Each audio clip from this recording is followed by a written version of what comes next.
தஞ்சை திமுக ஆர்ப்பாட்டத்தில் தமிழக முதலமைச்சர் விஜயை கடுமையாக விமர்சித்து பேசிய எதிர்க்கட்சித் தலைவர் உதயநிதி கைது செய்யப்பட்டுள்ள நிலையில் விசாரணைக்காக அவர் காவல் வாகனத்திலேயே தஞ்சாவூருக்கு அழைத்து செல்லப்பட்டுள்ளார். தஞ்சாவூரில் நேற்று திமுக நடத்திய போராட்டத்தில் முதலமைச்சர் விஜயை நடிகையுடன் ஒப்பிட்டு எதிர்க்கட்சித் தலைவர் உதயநிதி சர்ச்சைக்குரிய வகையில் விமர்சித்து பேசியதாக குற்றச்சாட்டு எழுந்தது.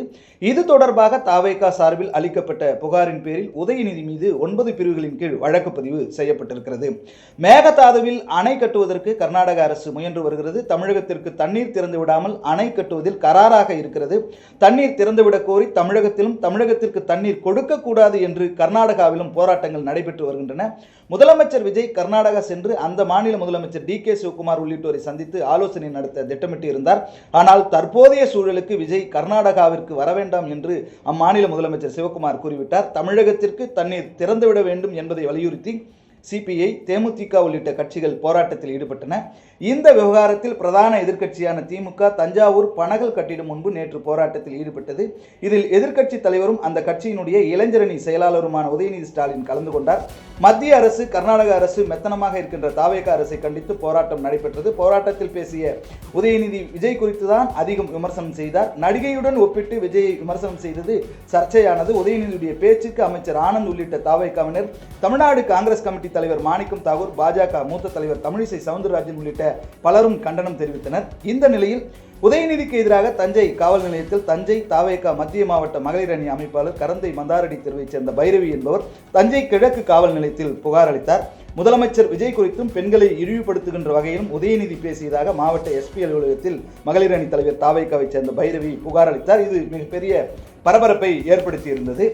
இந்த நிலையில் இந்த புகாரின் பேரில் உதயநிதி மீது தஞ்சை போலீசார் 9 பிரிவுகளின் கீழ் வழக்கு பதிவு செய்தனர்.